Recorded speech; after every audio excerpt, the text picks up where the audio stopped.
네, 안녕하세요. 전국에 계시는 애청자 여러분, 저희 함께사는 팟캐스트 시청률 2번 출구를 애청해주시는 애청자 여러분 반갑습니다. 저희는 함께사는 팟캐스트 정치부 오늘 4회차 녹음을 하러 다시 대한문 농성장에 왔습니다. 와! 네, 이제는 변함없이 함께사는 농성촌 국회 출장소 소장님 장하나 의원 나오셨습니다. 네, 국회 출장소장 국회의원 장하나입니다. 네, 그리고 진짜 또 국회의원입니다. 네, 진짜 국회의원입니다. 진짜 국회의원. 여러분 의심하시는 분이 자꾸 있어가지고 우리 함께사는 농성촌의 상황실장님이신 박래근 상황실장님 나오셨습니다. 네, 상황실장 박래근입니다. 네, 마트를 갔다가 일어서 인사했습니다, 오늘은. 예, 귀엽고 예, 씩씩한 박래근 상황실장님. 사실이에요. 저희가 다시 대한문으로 그 2주 만에 3주 만에 돌아왔습니다. 오늘 날씨가 혹한 아주 추운 날씨가 계속되다가 저희 팟캐스트 방송 시작할 때 햇빛이 났었는데 그러니까요. 다시 녹음 시작되니까 그늘이 지고 있어요. 건물 때문에 그렇습니다. 건물을 붙여야 될 것 같아요. 굉장히 과격한 말을 하시고 계신데요. 건물 때문에. 오늘 저희가 그동안에 이제 지난주 금요일에 방송하고 사실 지금 우리 함께하는 팟캐스트가요. 팟캐스트 전체 순위에서 126위를 하고 있습니다. 126위에 했는데 120만 더 하면 제가 100위권 안으로 이제 진입을 할 수 있다. 이제 이런 그 100위권에 진입하면 우리 무슨 뭐 축하 행사 같은 거 안 해요?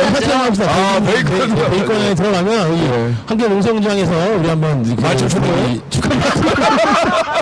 하도록 하겠습니다. 그러세요, 오늘 되게. 그 지금 저희가 그 오늘 함께 농성촌에 아주 큰 일이 있었죠. 그래서 어제 이제 중구청에서 그런 보도를 흘렸어요. 그래서 여기저기 이제 그 보도가 오늘 아침 10시에 함께 농성촌의 행정대집회 경비석을 할 것이다. 이렇게 보도가 났었습니다. 알고 계시나요? 예, 알고 있죠. 네, 그래가지고 사실 어제 농성촌에 약간 비상이 걸렸어요. 그래서 이제 10명 넘게 잠을 자고 저하고 제주경기지 범대의 홍기령 위원장 그리고 쌍용차 수석 그 부지부장이신 김득준 수석 부지부장 우리 셋이서 밤새도록 대책회의를 그러다가 술도 많이 늦게 남편을 대책회의를 와서 파당원서에서 새벽 4시까지 정말 너무 착잡해가지고 그렇군요. 쫓겨나는 사람들을 또 쫓아낸다고 하니까 착잡해서 저희가 이제 회의를 한 결과 오늘 아침에 중구청에서 그 대화 제의가 왔습니다. 아, 그랬어요? 예, 아니, 뭐예요? 그냥 술을 드셨다니 대화 제가. 아니죠. 제가 술을 먹기 전에 오늘 정말 놀라운 있어요. 제가 미디어스에 이 농성촌 철강을 만든다고 중구청장님께 편지를 썼어요. 맞아요. 미디어스에 올라갔는데 오늘 봤더니 건설관리국장님, 과장님 그걸 다 출력해가지고 밑줄까지 쳐놓고 건설교통국장. 국장이 보면서 자기들이 유리한 것들 있잖아요. 제가 거기에 이제 8개월 동안 인내해줘서 감사를 했더니 이거 보세요. 선생님 말씀처럼 우리가 8개월이나 인내했잖아요. 얘기하더라고요. 그래서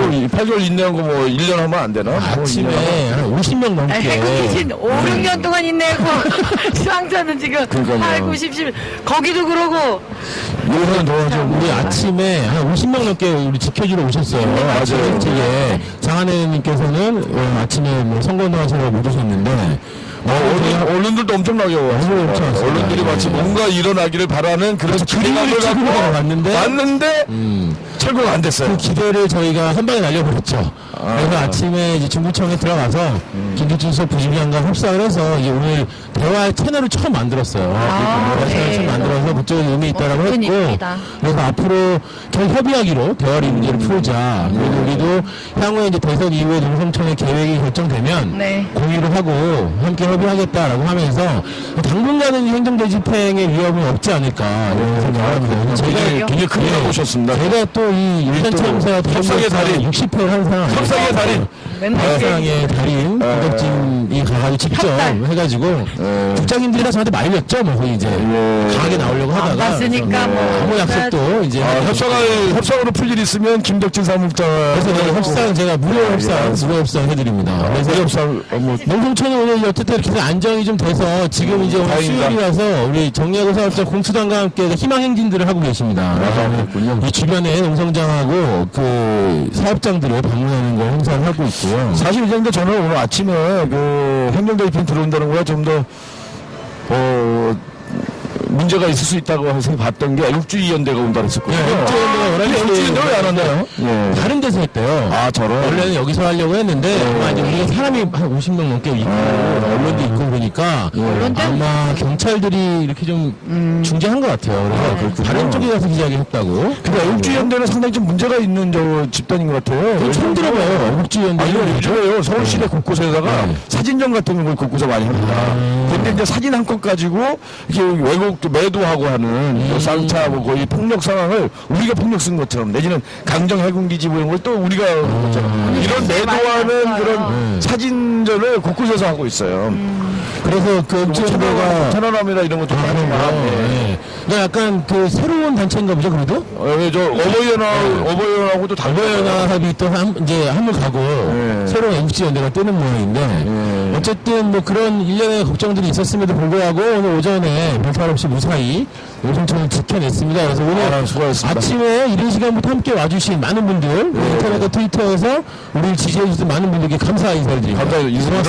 감사합니다. 일어나서. 고맙습니다. 네, 인사를 드렸습니다.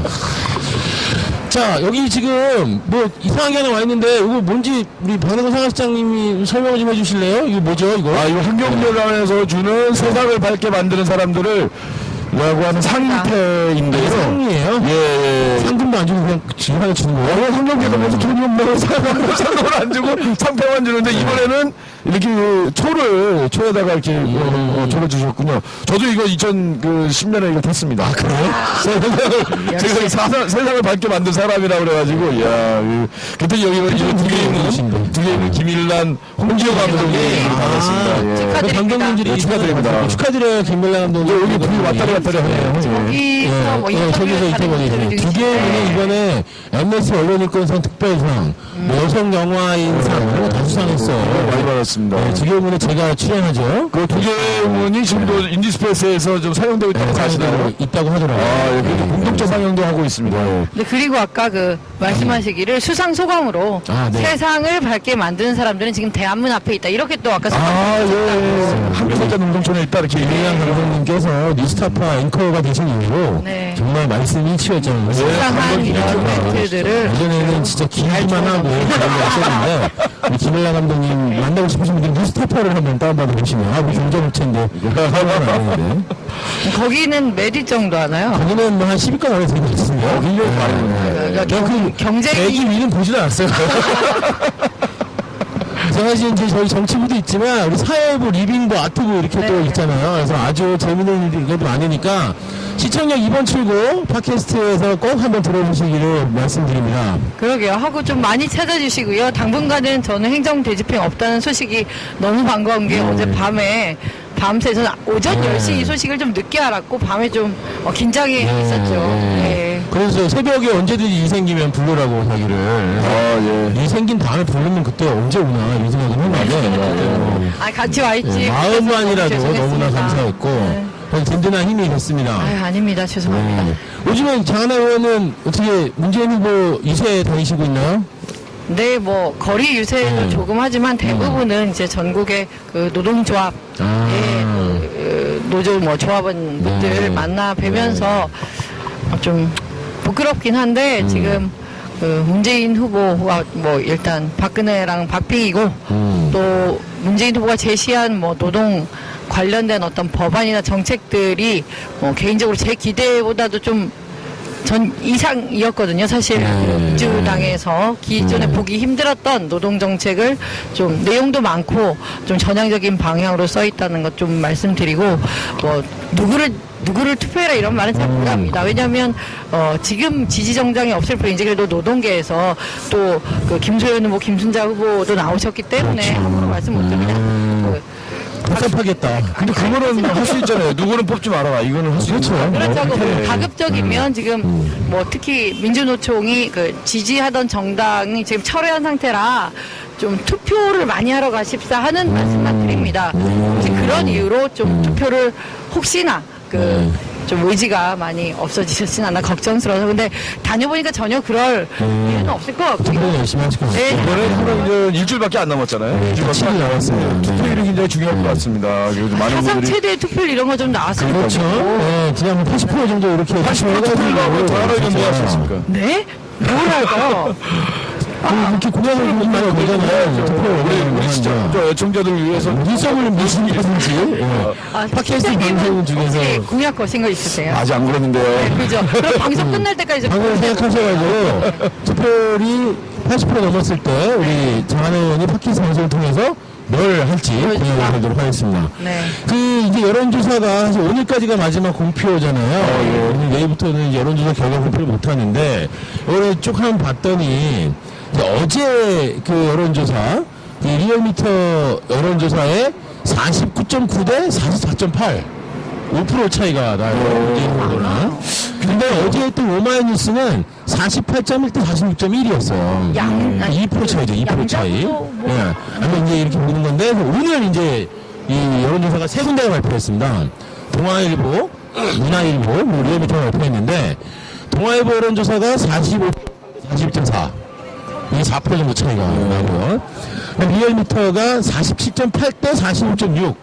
이게 지금 리얼미터 여태까지 여론조사 중에 가장 지금 박근혜 후보의 지지율이 낮고 문재인 후보 지지율이 높아요. 2%포인트 차. 그렇죠. 네. 그리고 문화일보가 발표한 것이 42.8 대 41.9. 1%가 차이가 안 납니다.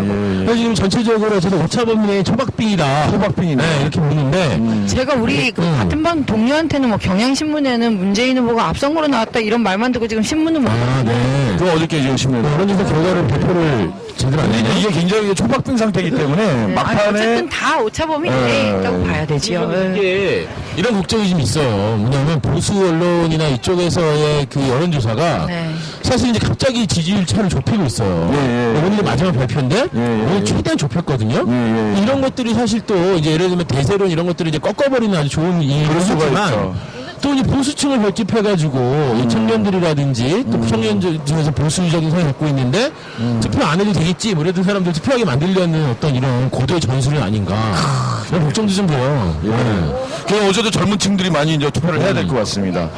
맞습니다. 사실 이제 지지율도 볼 필요도 없고 뭐 어제 또 국정원 무슨 직원이 그다음에 오피스 네, 역삼동. 역삼동. 어떻게 알아요? 네, 역삼동 오피스를 잡고 거기에서 이제 그 문재인 후보를 비난하고 좀 내용은 상당히 지저분한 수준입니다. 이제 앞을 다는 자오만 했다면서요? 그 사람이. 글쎄요, 이제 모 사이트에서는 개의 목에 문재인이란 문재인이라는 이런 그 이름표를 달아놓고 문재인 후보를 만났다 얘기한 게 뭐 멍멍 개소리만 한다 이런 식으로 되게 그 수준이 낮은 이런 내용들까지 있는데 일단 국정원에서 사실 무근이라고 있고 저는 근데 뭐 문재인 캠프도 여기에 너무 그 동요하지 말고 그냥 하던 거 투표율 높이는 거 그리고 뭐 어떤 그 정책 공약 부분 이런데 좀 올인했으면 좋겠고요. 뭐 예전에 뭐 지난 4.11 총선 누누이 말씀드리지만 민간인 사찰에 갑자기 몰빵해서 맞습니다. 안 좋은 결과가 있었는데 국정원에서 뭐 이런 게 그래요, 있었나 이거 좀, 없었나 좀 네, 맞아요. 심하지 않고 거기에 몰입하지 않았으면 좋겠다는 말씀 그 드리고요. 어쨌든 이번엔 이게 그 여직원 문제가 아니라 국정원 자체에서 네. 이 이제 선거에 개입한 정황들이 이제 드러나는데 그렇죠. 대선 대응팀이 있겠죠. 네, 대선 대응팀 네. 무슨 심리 무슨 네. 팀 같은 게 좀 만들어졌나 봐요. 그래갖고 이제 선거에 조직적으로 개입한다. 이 국정원이 개입하면 안 되잖아요. 이런 것들이 있는데 이게 이제 몇 가지가 있어요. 이번에 이제 그 부정선거의 어떤 조짐들 이런 것들이 있습니다. 뭐 저 투표함이 뭐 투명하게 저기에서 안에 거기다가 하는 게 보인다든지 네네. 부재 투표하는데 이런 거라든지 나중에 또 선거 시기에 이 선거 투개표하고 그럴 때 또 부정이 있을 수도 있고 그래서 이 부정선거 감시 운동을 해야 되는 거 아닌가 또 싶고 이렇습니다. 뭐 사실 뭐 이런 부정부 5년 동안에 별별 일이 다 일어났기 때문에 그러니까 무슨 시절을 되돌려가지고 또 이런 일을 할 수도 있고 뭐 이제 이명박 대통령이 지금 자기 형 들어가 있죠, 뭐 자기 멘토 들어가 있죠, 다 감옥에 들어가 있잖아요. 그러니까 이제 이 사람들 또 끄집어내주려면 어쨌든 박근혜 후보를 당선시켜야 된다고 생각할 테니까. 그러니까 그런 크리스마스 식으로 사면은 안 한다는 얘기 한번 하더라고요. 최시중 그 크리스마스 사면 들어간다 했다가 그거는 뭐냐 안 하기로 했던 거. 언론의 지탄을 받은 거죠. 그러니까 이제 굉장히 이제 준비를 했었던 것 같아요. 이렇게 추진하다가 지금 뒤집은 거고요. 뭐 하여튼 그 이번 선거에 체감했다고 사실 이제 많은 사람들이 이제 생각하겠습니다. 투표를 좀 해야 되고 네. 투표의 어떤 이런 권리를 포기하는 일이 좀 없었으면 좋겠습니다. 정말 이번 선거는 상당히 중요합니다. 왜 중요한지 아세요? 또 이럴 때 좀 더 한마디 하려고. 네, 말씀하세요. 네. 저는 이제 중요하죠? 1932년 선거를 생각을 해야 되는데요. 이게 이제 나중에 정치학자들이 뭐라 그러냐면 네. 그때의 선거를 크리티컬 일렉션, 굉장히 중요한, 굉장히 중대한 선거라고 그랬어요. 1932년. 1932년에 무슨 선거가 있었냐면 세계에서 두 개의 중요한 선거가 있었습니다. 네. 1932년 미국은 32대 대통령 선거가 11월 달에 있었잖아요. 그때 루즈벨트를 선출합니다. 루즈벨트 대통령. 그래서 그 대공황을 뉴딜 정책으로 돌파해 나갑니다. 반면에 독일이 바이마르 공항이 무너지고 그 다음에 또 선거를 해요. 또 1932년 11월 달에 합니다. 80년 전이군요. 네, 1932년 11월 달에 하는데 거기서 히틀러가 선거를 통해서 투표를 하는 겁니다. 그 다음에 패시브 갔다는 거 알잖아요. 네, 그렇죠. 근데 우리가 묘하게 이번 선거에 유력 후보, 가장 유력한 두 후보가 한쪽으로 가면 패시즘을 갈 가능성이 굉장히 높습니다. 왜냐하면 이게 세계적인 경제 위기하고 맞물리면은 패시즘을 갈 가능성이 굉장히 높거든요. 파시즘 DNA도 심지어 여태 이제 유신이나 이런 거에 대한 그런 것들 하는 거 보면서 있으니까 그쪽으로 갈 가능성이 굉장히 높고 그리고 이제 만약에 이제 문재인 후보 쪽으로 가게 되면 그 완벽하지는 않지만 사회복지국가로 가는 길을 여는 어떤 단초를 만드는 이런 거일 수 있다. 그러면 네. 아무래도 이제 경제 위기나 닥치고 그런 다음엔 문재인 쪽은 그래도 이걸 서민에 가까운 어떤 이런 걸 정책 필요할 가능성이 있는 거잖아요. 그쪽이 이제 뭐 기득권 세력, 재벌 세력 이쪽이 아니더라, 그쪽으로 갈 수는 없으니까. 이런 걸 볼 때는 우리가 그런 어떤 중대한 갈림길에 서 있다. 이 선거가. 그렇죠. 뭐 내가 뭐 이렇게 문재인 후보를 뭐 적극적으로 는 아닌데 객관적으로 봤을 때 이렇다는 겁니다. 나중에 봤을 때 이때 우리 국민들이 현명한 판단을 하지 않고 좀 잘못된 판단을 해가지고 이 모양 이 꼴로 갔다 5점을 남기기 않기 위해서라도 유권자분들이 정말 현명한 판단을 했으면 좋겠습니다. 정말 저는 투표율이 많아지기만을 바라고 있고요. 거리 다니시면 이전인지 모르겠지만 그 어떤 뭐 특정 후보 지지하는 게 아니라 아이고 이게 잘 네, 마이크가 이제 나오나요? 네. 빨리 빼져 있어요. 힘이 좋으셔가지고. 네. 그러니까 특정 후보 지지하는 내용이 아니라면, 그러니까 투표를 독려하는 내용이라면, 얼마든지. 뭐, 요런 데도 보시면, 뭐 민주통합당, 시의원들 뭐. 지역위원장, 누구 의원, 아니면 무슨 서울시, 의원 뭐 이렇게 플래카드를 많이 걸 수가 있습니다. 그리고 우리도 함께 살자 농성촌 이름으로 투표 동료 플래카드 사실 걸 수 있고요. 이게 선거법상 뭐 있었지 않아요? 문제가 안 되고 저도 뭐 고향 제주에 좀 몇 개 이렇게 걸으려고 해요. 오늘 중에요. 근데 이 말씀 드리는 이유는 새누리당은 어떤 국회의원 한 사람도 투표 동료 플래카드를 붙이지 않았다는 겁니다. 거기는 투표율이 높아지면 불리하기니까. 그러니까 기가 막힌 거예요. 그건 또 생각 못했네. 세상에 국민이 투표를 하는 거를 두려워하는 정당이 뭔 집권을 그러면 하겠다고 투표시 연장도 안 하는 거 아니겠어요? 당연하죠. 그리고 투표 동료하는 플래카드가 진짜 한 개도 저는 못 그러네. 봤는데 진짜 그러네. 아이고 답답해요. 말로는 투표 많이 하세요. 말은 하지만 제가 어제 그 광화문 저희가 이제 세계인권선언일에 그저께 이제 기자회견하러 광화문에 갔었는데 1인 시위하는 이제 청년들을 봤어요. 근데 청년 피켓 제목이 뭐냐면 그러니까 비싼 등록금 때문에 못 사겠다. 비싼 등록금 때문에 투표한다. 걔네 새누리당 청년위원회. 정말요? 네, 그리고 12월 19일 투표합시다. 이렇게 돼 있더라고요. 빨간색 해가지고, 빨간 목도리를 하시고. 그래서 제가 사진을 찍으라 했더니, 어디 시냐고 물어봐요. 저 내용이 너무 좋아서 찍는다. 네. 제가 찍으면서, 정말 좋은 내용이네요. 찍고, 근데 새누리당이네요? 막 놀래가지고. 연기를 했더니, 저희 새누리당에서도 배물가 등록금, 우리나라에 들어있고, 이거 시원하겠다고 하더라고요. 그래서. 아까 등록금이 들어있어요? 거기 반값 등록금이라고 이름을 붙였는데요. 말은 그렇게 하지만. 이제 소득 분위를 10개로 나눠가지고 1, 2분이 약간 가장 취약한 계층은 전액을 지원을 하고 그 다음에 뭐 3, 4분이 75% 몇 분위는 반액 그 다음에 뭐 하고 이제 잘 사는 사람들은 지원을 안 한다 이런 거고요. 그러니까 지금 민주당에서 하는 그 일괄적인 반값 등록금보다 뭐 소유 재원이 한 4조 정도, 우리는 6조 정도니까 2조 차이 나는 이런 공약을 하고 있는데 문제는 그러면 지원을 형편에 따라서 네, 그럼 그러니까 또 뭐 소리 떠서 내야 되겠네? 그렇죠. 그 입증을 해야 되는 나 거야. 가난하다고 못 살아 그러고 좀 보여줘야지만 혜택을 할 수 있다는 거예요? 그러니까 이게 잘 그렇죠. 가진 사람들이 만든 공약이라는 게 너무 티나는 게 그러니까 자기들은 일단 해당 사항이 없고 돈만 주면 좋아하겠지. 그리고 그렇지. 제일 못 살, 그러니까 가장 취약한 계층은 전액을 주면 좋아하겠지. 그런데 문제는 무상급식에서 이게 소득 그렇죠, 차등을 그렇죠. 줘가지고 무상급식을 했다 보니까 돈이, 그러니까 정말 가난한데도 그냥 무상급식을 포기하는 경우도 많았고, 또, 이제 부모님이 몰래 무상급식을 이제 선생님 통해서 지원을 했는데, 그 자녀 모르게 나중에 자녀가 알게 돼서, 뭐, 부끄럽고, 뭐, 울고 또 사춘기 시절에 받아가고 이런 얘기들이 그 있고요. 모멸감을 주는 식의 정책들이 네. 어떻게 그런 생각을 낼 수가 일반적으로 시켰잖아요. 지난번에 그 날아가는 오세훈도 뭐 그거 물론 있잖아요. 이제 그렇지만 대선 후보 공약이 어떻게 무슨 등록금 문제 해결을 그렇게 가정형편에 따라서 차등으로 해결하겠다 이런 생각을 했다는 거는 그게 이제 뭐 학교 같은 데는 있죠. 뭐 이렇게 기초생활수급제 장학금 뭐 이런 게 있긴 한데 네. 그걸 대선 후보가 정책적으로 그렇게 만들겠다고 하는 건 사실 이해가 안 갑니다. 그게 이제 사실 이제 복합복지 이쪽 네. 부분을 전혀, 반대하는 네. 거죠. 네. 그렇죠? 계급적 복지, 입맛에 맞는 복지 또 이런 얘기를 하는 것 같은데 맞춤형 복지가 이게 바로 그런 것 같습니다. 답답합니다. 네. 우리 오늘 저희가 이제 하려는 얘기 중에 하나가 뭐가 있냐면 지난 세계 인권선언 64주년 기념일 12월 10일에 문재인 후보가 그 인권정책 10대 가지 공약을 발표했어요. 네, 발표했대요. 예. 우리 한국의 대표적인 인권활동가인 박명훈 활동가님께서 보셨나요? 예, 봤습니다. 예. 그 저는 딱 한 가지 생각나는 게 뭐냐면은 뒤에 딱 기자회견에서 걸어놨어요. 이렇게 하늘이 주신 권리 사람이 먼저다. 네, 좀 후졌어요. 예. 이게 조금 트렌드에서 정말 떨어진 우리 인권운동판에서는 천부인권 이라는 말을 안 쓴 지가 벌써 수십 년이 돼가 십수년이 돼가는데 이게 약간 트렌드 약간 떨어졌다 이런 생각이 좀 들었어요. 이거는 이 공약 발표 전에 이제 인권단체, 인권활동가분들을 그 담쟁이 시민 캠프인가 거기에 거기서 모아서 간담회를 했죠. 간담회인데 그때는 네. 심지어 그 특전사 이제 그 전신 크기 이렇게 입간판 같은 거 뭐라 그러죠? 화장품 가게 있는 거 있잖아요. 네. 그거 특전사 복장 입은 거 해가지고 특전사 문재인 그걸 옆에 진짜? 그대로 세워놔가지고 부끄러워.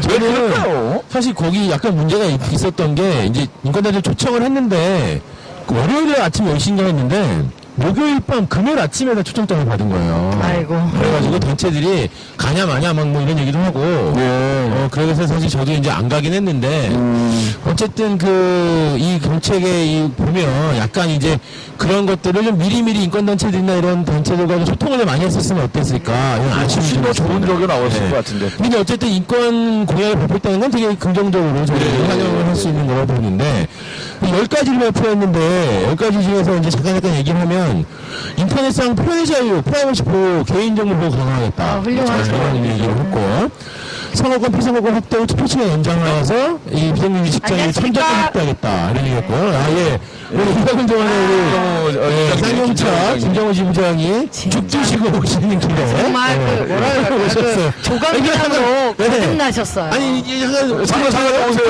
한 말씀 하실래요? 조각미남 맞잖아. 조각미남 우리 김정호. 조각미남?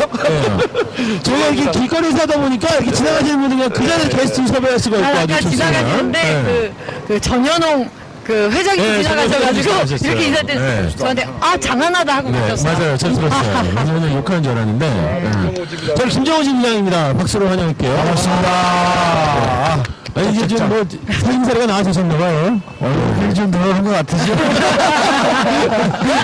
지금 이제 죽드신 지 며칠 됐어요. 미얀마에 첫 죽을 이제 공식적으로 들었고요. 그러면 어때는 거 아닙니다. 특죽의 종류는요? 그냥 흰죽이었습니다. 아침에 흰죽이었고 점심은 나와있으면 흰죽을 못 먹고 본죽이라서 지금 그니까요. 비싼 네. 어떤 죽이? 특정 괴물 홍보하시는데? 해물탕죽을 좀 먹고 있습니다. 해물탕죽 축하드립니다. 해물죽을 먹었습니다.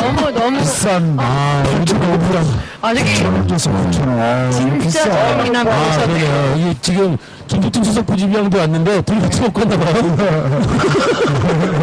아니 저랑 같이 중구청 갔다 와놓고 밥 먹으러 혼자 갔다 왔단 말이에요. 근데 술도 같이 먹었는데 해장도 같이 안 하고 진짜 너무했다. 제가 빨리 먹자고 그랬습니다. 예. 한 말씀 뭐 오늘 어제 저녁부터 지난 7일 날 친다 그랬다가 네.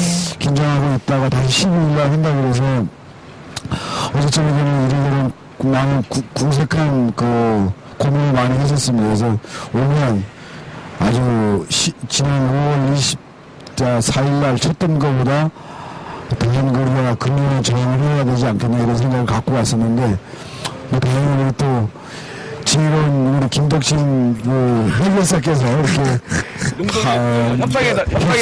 협상의 날 김덕진 사무장. 사무장께서 잘 지혜롭게 푸셔서 정말 좋네요. 잘 마찰 없이 하게 됐는데 문제는 이제 이후에 다시 뭐 이 문제를 거론한다라고 하면 그때 가서 다시 공연 한숨을 넘겼기 때문에 좀 낫다고 오늘 실 결사 결의하고 왔던데요. 그래서 아침에 일찍 오셨었군요. 그래서 아침 7시에 이상 기상을 해서 7시 반에 밥이 나오거든요. 밥을 먹고 죽을 후닥닥 먹고 씹지도 않고 그냥 훅 삼키고 제가 김영우 팀장님 아침에 나오신 걸 보고 중구청에서 대화해서 한 게 아닌가. 그렇습니다. 김영우 팀장님 입장에서 보니까 이렇게 보여지고. 왜 이렇게 무섭게. 그래서 지금 어떻게 위 송단탑 동지들하고 통화해 보셨어요? 안 했습니다. 아직 안 하시죠? 네, 안 했어요. 네, 저거 하면 안 될까? 수석 김석진 동지가 하면 되겠죠. 뭐 마음 아프시다고 통화 안 하신대요. 아이고, 참. 장하는 형님 고맙습니다. 이미지가 어떻게 이미지가 다 나가는데. 영상에, 영상 보시면 재밌을 것 같습니다, 오늘. 그래서 제가 예쁘네요. 가까이 보니까. 이야. 난 좋아 죽어버릴 것 같아. 가까이서 보면 진짜 미인이시네. 그럴 리가. 진짜네. 이렇게 안경 넘어서 본 것 같은데 진짜 예쁘시네. 대부분의 시민들께서는 가까이서 본 적이 없으니까. 그렇죠. 우리 옛날에는 가까이서 보다니 저도 이렇게 옆에 앉아본 건 생전 처음이랄까요. 저도 옆에 앉아보는 처음이에요. 야, 또 무슨. 뭐 강장님 빨리 어떻게 잘 이번 대선을 통해서 우리 다음에 저 지역구에 안 나가실 것 같으면 이번 아주 올빵하세요. 확실하게 그렇게 하셔서 뭔가 제대로 좀 해야지. 장하는 올빵하라. 이게 김정우의. 네. 오늘의 지역구 안 나올 것 같으면 지역구 안 나올 것 같으면 눈치 볼 거 없으니까. 아니 지역구 뭐 나오더라고요. 아닌가? 대통령 후보 나오시고. 5년을 장하로 대통령으로. 그 준비된 첫 번째 여성 대통령은 장하나가겠다. 참시라. 하여튼 이규기가 저 참 뭐 잘생겼다로 시작해서 대통령까지 이렇게 되니까 그런데 네, 하여튼 시간 없습니다. 빨리 갑시다. 너무 청순하고 말을 못하고 있어. 너무 감격해서 말을 때가 안 못하고. 붙고 너무 멋있다고 다들 극찬이시더라고요. 근데 오늘 가까이서 보니까 진짜 그러시네요.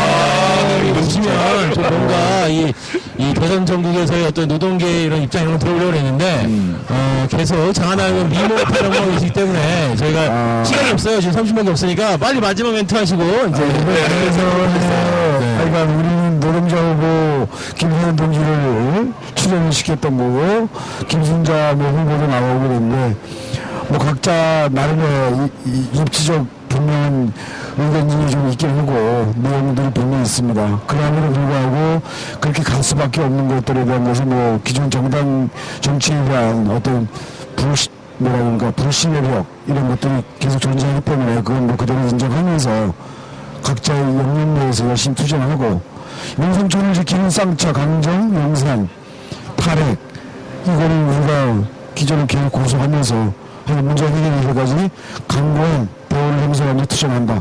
이것이 우리의 목표고 이것이 우리가 가야 할 길이 아닌가 생각합니다. 정말 진짜 이상적이다. 말이 자연스럽게 나옵니다. 고맙습니다. 우리는 반드시 투쟁해서 승리합시다. 와, 투쟁! 고맙습니다. 우리 쌍차 문제 해결돼도 같이 할 거죠? 그렇죠. 아이고, 쌍차 문제 해결돼도 강정님 쌍차가 먼저 해결될 일이 없을 것 같아. 용사는 아닌 것 같으니까. 예산 삭감 다 하기 위해야 뭐 되겠어? 좋습니다. 그래서 특별 게스트 지나가시다가 죽 드시고 나오시는 우리 김정을 지부장님, 해물탕을 좀 맛있게 드시는 기자님 모시고 특별히 토크레스로 박수로 김정을 지부장님 반갑습니다. 고맙습니다. 네, 좋은 시간 되시고 말씀 많이 나누세요. 네, 감사합니다. 멋있습니다. 네, 제가 보기에는 장하나 의원께서 쌍용차 지부에 후원금을 좀 많이 보낸 게 아닌가 이런 생각도 들고 아이쿠야. 열심히 하겠습니다. 김정을 너무 반갑고요. 네. 고맙습니다. 자, 하던 딱이 얘기로. 아니라 저쪽에서 지부장이 걸어오시는데 그 아까 그냥 모죽이라고 해야 되나? 네네네. 괜찮아요. 본죽 그 쇼핑백을 들고 즐겁게 오신 걸 보고 아 드디어 이제 흰 죽이나 미음에서 벗어나셨구나 약간 기분이 좋았고요. 그러네요, 진짜. 아유, 이제 곧 그렇습니다. 해물탕에 소주 마시려고 그러면 괜찮을까? 그런 생각이 드네요. 네. 그냥 저도 뭐 특정 후보 됐고요. 그냥 투표율만 높아졌으면 된다. 뭐 높아지면 된다. 그냥 그거 하나입니다. 지금은. 네. 자, 그래서 아까 한 얘기 좀 계속 하겠습니다. 인권공약 얘기를 할 텐데요. 첫 번째는 표현자유 확대하고 프라이버시 보호하겠다는 거였고, 두 번째가 이제 투표권, 참정권 확대하겠다는 얘기였어요. 세 번째는 차별금지법과 인권교육법을 제정하겠다. 이런 말이 있었습니다. 이거 어떻게 보세요? 네. 차별금지법 내용도 괜찮더라고요. 네. 뭐 이제 차별금지 사유도 다 발표 다 받고 해서 하겠다고 그러니까 굉장히 괜찮은 것 같아요. 그래 아직 나중에 이제 법원에 낼 때 어떻게 될지 모르겠지만 네. 지금 내놓는 거에서는 포괄적인 그런 차별금지법이니까 뭐 인권단체들이나 이런 또 그동안 계속 요구하던 이런 분야들. 네, 아주 뭐잘 채택한 것 같고요. 근데 저는 그런 생각 들어요. 그 아까 뭐 인권단체 간담회 할 때 너무 급박하게 연락한 점, 특전사 그거 세워놓은 점, 뭐 아쉬운 게 많기도 하고, 근데 오히려 그 광범위하게 캠프를 꾸리고 있는 오히려 이제 뭐 불특정 다수는 아니겠지만 일단 그 캠프의 구성원들에 비해서는 어쩌면 인권 변호사로서 오래 활약을 하시는 후보님 자신의 좀 인권 감성이 높지 않은가. 그리고 비하인드로는 10개 중에 저는 사실 가장 기뻤던 게 대체 복무제에 대한 강력한 또 의지 표명인데요. 캠프 내부에서 이게 선거에 도움 안 된다. 선거 공학적으로는 안 넣고 나중에 하면 안 되느냐 이게 맞아요. 있고. 근데 문 후보님이 진짜 자리에 앉아서 이렇게 해서 10개 꼭 넣으셨다는 후보입니다. 정확한 통으로. 역시 국회의원이랑 같이 방송하는 고급 정보를 알수있는 대체 복무제 같은 경우는 이제 다른 데서는 계속 씹는 게 뭐냐면 인권공약이라고 해가지고 대체 복무제를 넣었다 이걸 가지고 계속 씹고 있거든요. 이게 씹는 게 아니거든요. 그렇죠. 그리고 원래는 이명박이가 이걸 원래 하기로 됐던 거를 갖다가 하면 부서지켜버리고 지금 이제 도입하기로 했던 거를 이명정부가 조건이 바뀐다고 그렇죠. 해서 그 정도 뭐 하든 어떤 정책의 지속성 뭐 이런 것들이 있잖아요. 아, 그런 것들이 말씀은 곤란한 게 이- 4대강 해야 되기 때문에. 예. 아니 그런 아니, 뭐 이제 이런 거죠. 그거 다른 거죠. 옳은 길로만 가면 된다고 생각합니다. 자, 그럼 마저 제가 얘기해 볼게요. 그래서 그 장애인 등급제 폐지하겠다라는 얘기를 했고요. 기초노령형은 급여 확대하겠다. 뭐 이런 건 이제 복지 이야기이긴 하지만 어쨌든 임금 포함시켰고 아까 말씀하신 대로 그 대체복무제를 도입하겠다는 거와 함께 군인권법 제정하겠다고 했어요. 그래서 그 군ombudsman제도 도입하고 군사법제도 개혁하겠다 이런 이야기도 하셨고 그 다음에 범죄 피해자들 보호하는 거를 좀 늘리겠다 이런 말씀을 하셨고 그 다음에 수사권 남용 통제하겠다 그리고 좀 약간 이 되게 뜻밖이었는데 동아시아 인권평화 공동체 추진하겠다 이런 그거는 말씀을 저 하셨어요. 무슨 내용인지 모르겠어요. 그게 어떻게 하겠다고 하는 건지. 근데 동아시아 차원에서의 어떤 인권 침해 이런 문제들을 왜냐면 아시아의 인권 상황이 이제 유럽이나 이런 데보다 훨씬 현저하게 낮으니까 이거를 이제 동아시아 공동체를 만들어서 같이 아시아 지역의 인권 상황을 발전시키는 걸 경인하겠다. 근데 이제 이게 이제 동아시아 하면은 중국이 이게 사실 저 앞으로는 저 세계적인 차원에서도 이 중국이 항상 걸림돌이거든요. 인권 형상에. 그렇죠. 아, 굉장히 무식하잖아요. 뭐 그렇게 하고. 그런데 이 중국을 설득할 수 있어야 돼요. 그러면은 중국을 설득해서 중국이 움직이게 만들어야 되는데 그러려면 이런 인권 유교를 상당히 아주 뭐랄까 기술적으로 잘 해야 되죠. 기술적으로만 아니라 굉장히 지금 철학을 갖고 잘 해야 철학을 됩니다. 가지고 또 진짜 의지를 보여줘야죠. 대통령이 본인이 의지를 보여야 된다고 봅니다. 하여튼 지금은 대한민국 인권 상황도 사실 누구 뭐라 하기 힘들 정도로 망가진 지난 정권의 상황이었는데 국가인권위원회 정상화하고 네, 그렇죠. 독립성을 획득하고 기능 강화했다 얘기도 있고요. 그런 게 있어서 또 너무 기분이 좋았고요. 그리고 뭐 북한 인권 문제도 또 뭐 해줬다고 그렇죠. 그런 문제 얘기했고 저는 그래서 그 아까 대체복무제도 어떻게 이야기했냐면 그 우리 쪽하고 교감이 많지 않았대요. 제가 나중에 대체복무제만 친구랑 얘기해 보니까 그런데 양심과 신념에 따른 그 병역 거부를 인정하고 대청소 해가지고 병역의 의무와 양심의 자유에 균형을 맞추겠다 이런 얘기를 했어요. 그래서 이게 단순히 그냥 한 게 아니라 네. 정말 어떤 그래도 진정 어린 고민이 있는 공약이었다 이런 생각이 좀 들어서 아마 칭찬해주고 싶어요. 네, 아마 유엔에서 그 인권 문제에 대한 그 대한민국의 권고사항들이 많았지 않습니까? 많죠. 네. 예, 거기에 이미 뭐 제가 알기로 뭐 참정권 부분도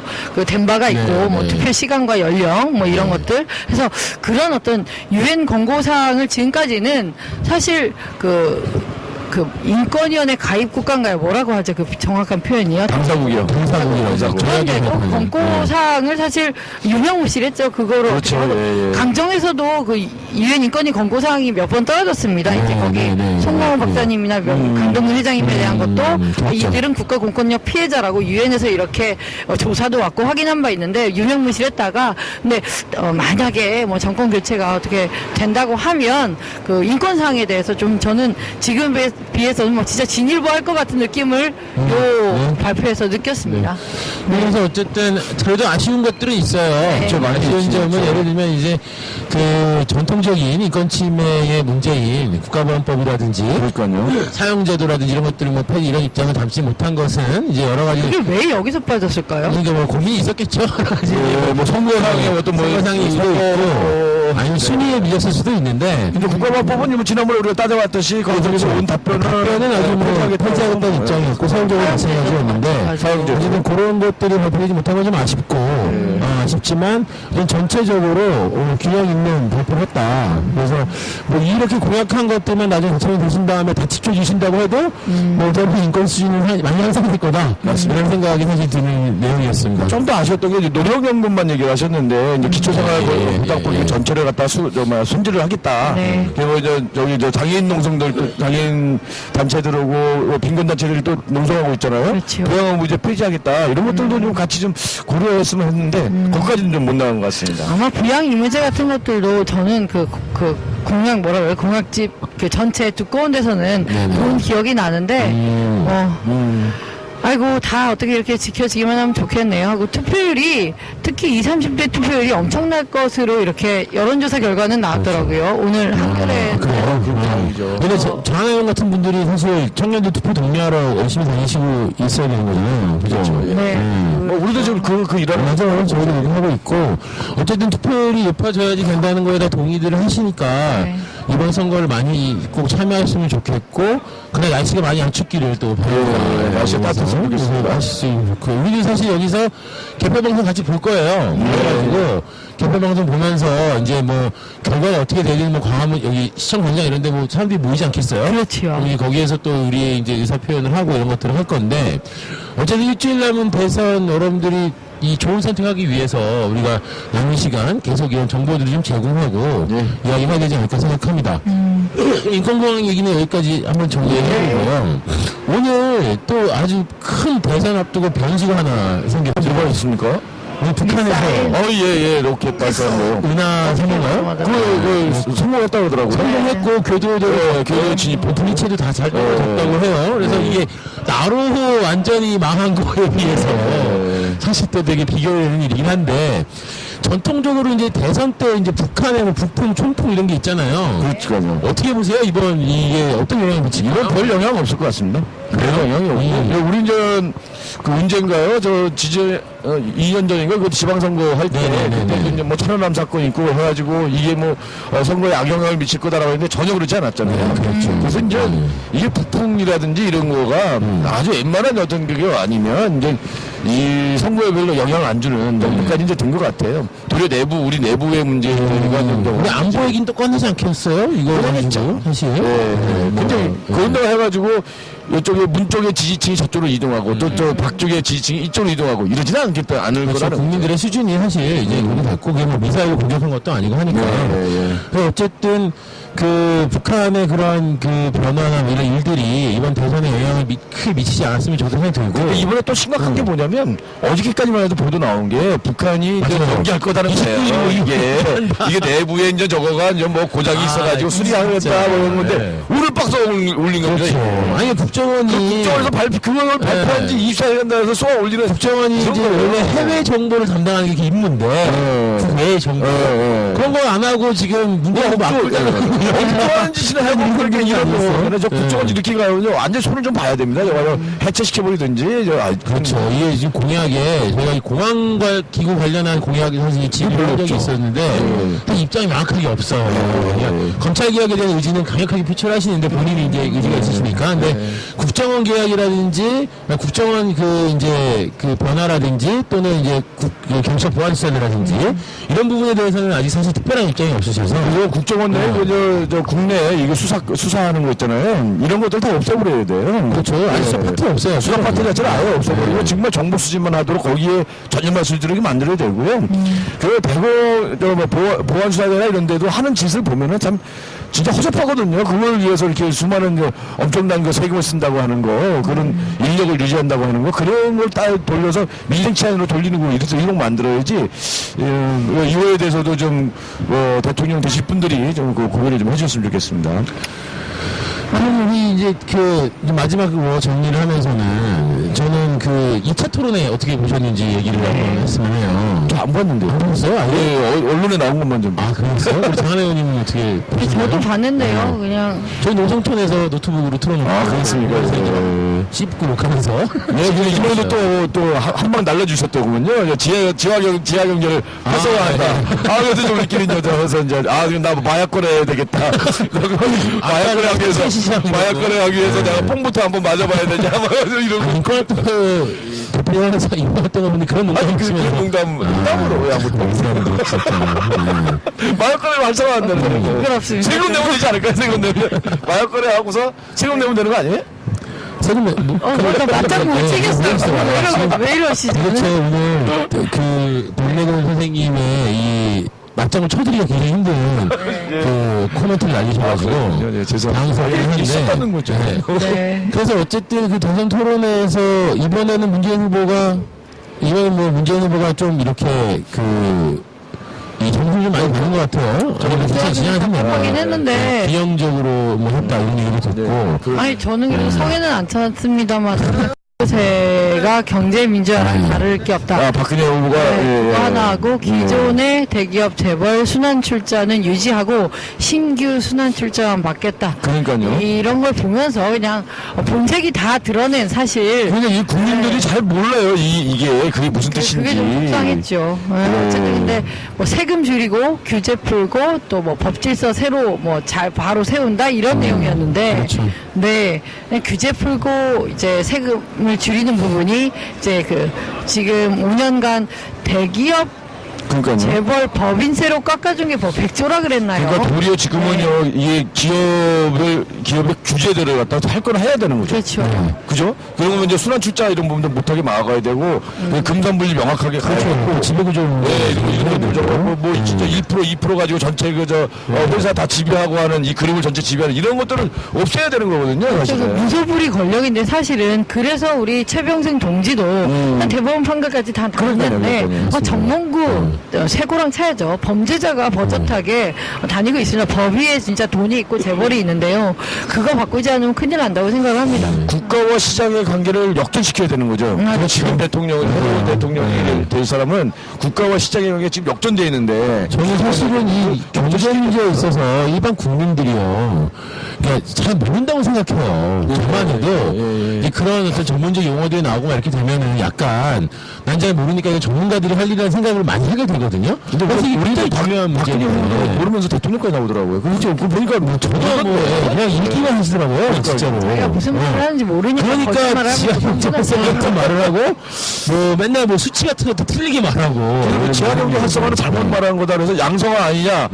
그 양성화에도 문제죠, 그거. 그렇죠. 그래서 이게 참 그거는 아까 말씀하신 대로 마약 거라고 세금 내게 하는 그 말이죠. 그렇죠. 양성화. 이게 다 철학이 사실 없는데 왜냐면 답답한 것이 이제 그 철학 없음을 TV 토론을 여러 번 해야지 이게 또 드러날 텐데 예. 이 단 3번밖에 안 했다는 것도 너무 안타까워요. 이미 두 번 정도 드러났는데 사실 지지율에는 왜 영향을 안 미치네요. 확고한 지지층이 있어서 그런 것 같고. 글쎄 그리고 말입니다. 답변이 1분 30초 하고 반박도 못하게 해놓은 이런 것들도 막 답답하고요. 그렇죠. 토론 다 재미없고. 박근혜 후보에 맞춰진 어떤 룰 세팅이었고 사회자 없어야 된다고 생각해. 네. 셋이 앉혀놓고, 아니면 둘이 앉혀놓고 막 서로를 주고받으면서 해야 되는데. 그러다 이제 싸움 나는 거야. 싸움 나는 거고 자기 신경을 보여주는 건 품성을 보여주는 맞아요. 거고 사실은. 토론할 때 본인이 아이패드 소지하고 들어간 거 시인했고 그런데도 뭐 있는 룰도 안 지킬 거고 사과만 하면 됐을 거면 왜 그렇게 불공정한 어떤 토론이 진행되는지 그러니까 이해가 안 그랬다면 됩니다. 중앙선관 그 방송 토론회 준비위원회에서는 그 미처 우리가 아이패드 그대로 확인 못했다. 가방도 잘 못했다. 뭐 이러면서. 아니 그리고 이번에 진짜 언론 문제가 너무 펌프가 너무 심해요. 완전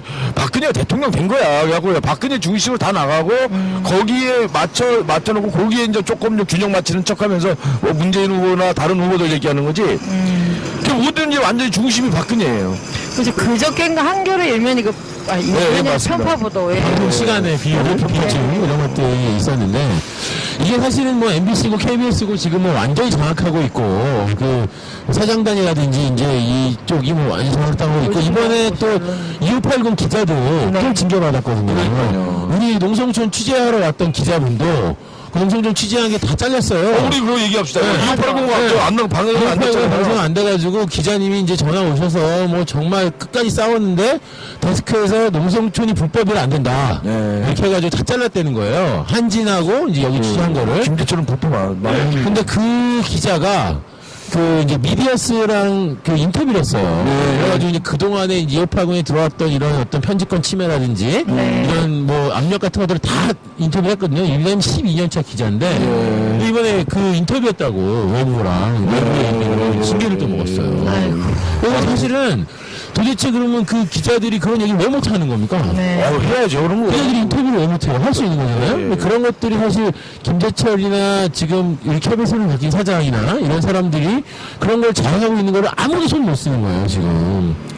밖에서 일을 못 도와주고 있고, 이쪽도 사실 이제 그 더 이상 싸울 힘이 없고, 그러니까, 이러다 보면 완전히 진짜 그 우리 의식 있는 기자들이나 PD들은 정말 발붙일 데가 없겠어요. 그걸 위해서는 정권 교체 꼭 해야 되겠을 거야. 진짜 이게 그렇죠. 언론을 갖다가 장악하고 주물르고 자기네들 이러다가 땡전 뉴스 또 나온다니까요. 그렇죠. 지금 거의 땡전 뉴스 거의 땡전 뉴스. 이미 그렇게 이제 됐죠. 이명박이 안 나오면 그 가치가 없으니까 안 나오는 거지. 거의 이제 땡전 뉴스처럼 나오는 거예요. 그럼 땡방 뉴스 또 되는 겁니까? 그럼 박근혜 그렇죠. 그렇죠. 땡방 뉴스? 아, 이거 진짜 문제 많습니다. 이게 그 맞아요. 언론인들에게 그 어떤 취재하고 그 자기가 보고 어떤 들은 거 취재한 거를 그대로 이제 전달할 수 있는 거를 그 어떤 그 권리라고 아니면 그런 그 일의 본질을 독립 뭐 이런 것들이 확실하게 보장되는 그런 것들이 이런 게 없다는 되죠, 것이 되죠. 엄청난 모멸감일 거예요. 맞죠. 한 개인의 어떤 그 인권의 부분에 있어서도 그 아니, 그 기자가 기자분이 이제 우리랑 막 인터뷰하고 막 했거든. 근데 너무 미안해하는 거죠. 그렇게 사실 가서 우리가 미안한 하고 사람 사실 우리가 그러니까 미안하는 게 진짜. 대신에 기자님 미안한 게 아닌데 우리 이거 뭐 까발리고 이거 문제 제기하자 이렇게 얘기를 했어요. 예, 진짜 안타까운 일이지만 이런 것들이 사실 정권 교체가 돼서 다 해결될 수 있을까? 해결돼야 되겠죠? 근데 바로 잡아야 돼요. 이런 것들을 바로 안 잡고 교체가 되면 해결되지 않을까? 그러면 진짜 당연히 그 독재죠, 저는 독재. 정권 교체가 된다고 하면 그거부터 바로 세울 건데요. 뭐 일단 뭐 참여정부 때 물론 실정이 많았지만 참여정부가 정권 내내 사실 보수 언론의 포화를 맞았고 그 언론상에서는 좀 그렇게 했죠. 그러니까 이명박 뭐 참여정부는 이걸 못했다고 이제 언론에서 치면 또 뭐 FTA라던가 뭐 이 파병 문제라던가 또 못한 게 있어서 이제 진보 정당에서도 또 참정부를 비판하고 그래서 그 보기에는 그 누구에게도 환영받지 못하고 정말 못하기만 한 이렇게 그걸로 뭐 거의 뭐 임기 내내 좀 비춰졌었고 아마 그 임기 마치실 때 그 노무현 정부 대통령 지지율인가 이게 10%도 안 될 정도로 정말 그렇게 가고 너무 그래, 우리말 안 들어서 그래요. 맞습니다. 너무 또 아이러니고 하는 것만 안 하고, 안 하는, 하지 말라는 것만 하고 막 그렇죠. 이래서. 아. 동아마을 가서는 또 퇴직 대통령인데 또 인기 인기가 많아졌죠. 자연인 노무현으로서 또 인기를 받은 좀 이상한 상황이었는데 뭐 그때 저는 진보정당이나 이제 우리 또 시민 사이에서 비판한 내용은 옳았을 거라고 정당했을 거라고 당연히 보지만 일단 보수 언론이 가만 놔두질 않는 거죠. 뭐 경제 성장률이 높아져도 뭐 어려워졌다 그냥 말 한마디로 좀 호도해버리는 게 좀 당시엔 저는 좀 아쉬웠었고요. 근데 이번 정권도 언론 바로 세우지 않으면 바로 공격 들어가겠죠. 그렇습니다. 저는 뭐 얼른 바로 세우자. 이 정권을 이제 사실 이제 세인권 선언이나 이제 기고를 하면서 한번 정리를 해봤어요. 5년 동안에. 정말 명문을 훌륭하십니다. 오늘 서로 이제 굉장히 분위기 좋습니다. 저는 아닌데 김정우 지부장님 어떻게 나왔어요? 저는 이렇게 정리했어요.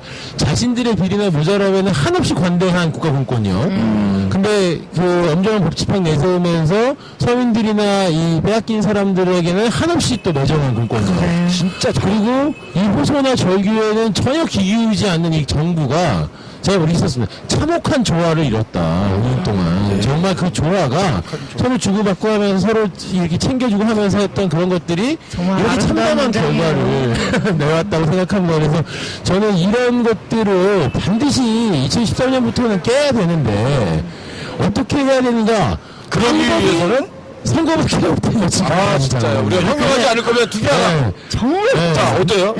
현명할 자신 없으면 투표하라. 야, 멋있죠. 아니, 정말 안 멋있어요? 미스테리한 게 있는데 우리 김덕진 실장님은 술을 그렇게 드셔도 그렇게 잘 쓰시는데 맨정신에서 뭐 얼마나 잘 써요? 노벨문학상 맨정신에 정신에는 술을 그럴 수 없습니다. 네.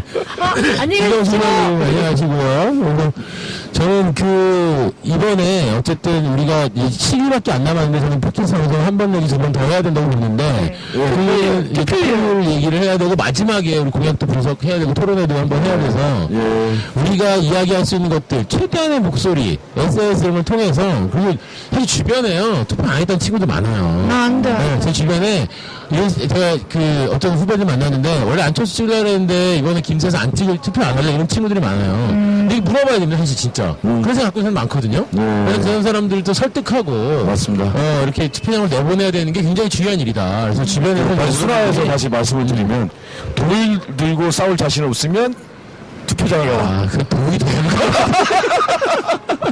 차라리 낫네요.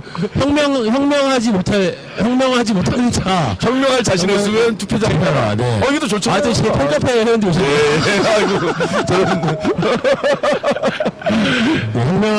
혁명할 자신 없는 자 투표소로 나와라. 네. 이런 말로 우리 오늘 마무리할 수 있을 것 같습니다. 그래서 투표가 뭐 권력을 이긴다. 투표가 정의다. 요새 근데 요즘에 이제 거기에 페이스북에 많은 도는 말 많아요. 중에는요, 투표는 국민이 하는 게 아니라, 권력은 국민이 만드는 게 아니라 투표하는 국민이 만든다. 투표하는 국민이 권력을 만든다. 그거 좋은 말이네요. 그래서 지금 투표장에 안 나가실 분들, 안 나가려고 마음먹고 계신 분들 간곡히 부탁드립니다. 투표하셔서 실제로 우리 좀 힘을 보여주고 투표하셔서 우리 이제 좀 길바닥에서 안 자게 해주세요. 추워요. 잘못한 사람들 야단도 좀 치고 그러봅시다. 봅시다. 네. 그래서 오늘 저희가 이곳에서 대한문 현장에서 우리 김정우 지부장 특급 게스트까지 모시고 이제 진행했던 오늘 4번째 방송 이제 마무리해야 될 시간이 왔는데요. 장하 의원님 또 이제 전국 돌아다니시면서 오늘 또 마산 창원 가신다고요? 네, 이제 그래서 창원 내려. 열심히 선거운동 하시기 바라고요. 또 우리 박영호 시장님과 저도 우리가 할 수 있는 우리가 미는 후보들 위해서 열심히 선거운동도 하고 함께 또 일주일 동안 싸워보도록 하겠습니다. 마무리 해도 될까요? 예. 투표율을 높일 수 있는 하여튼 그거 안 해요. 80% 넘으면 뭐 하겠다 그거. 투표율 80% 넘으면요? 못 정했으면 페이스북에 공약하세요. 알았습니다. 네, 지금까지 알겠습니다. 두 분 페이스북 볼게요. 선배님도. 저도 하겠습니다. 네. 제가 알았습니다. 알았습니다. 어쨌든 네. 투표 80% 공약을 페이스북에 올리도록 할 테니까. 같이 뭐 하는 거 없나? 자, 일단 우리 마무리하도록 하겠습니다. 맨 마지막 마무리하시면 아시죠? 자, 함께 살자 팟캐스트 시청 또 까먹었어요? 맞아요. 함께 살자 팟캐스트 하나 알았습니다. 시청요 이번 주 알았습니다. 이거 안 익어서. 다시 한번 자 함께 살자 팟캐스트 시청요 이번 주 오늘 4번째 방송 마무리하겠습니다. 감사합니다. 고맙습니다. 일주일에 나온 사람들께 서로 악수.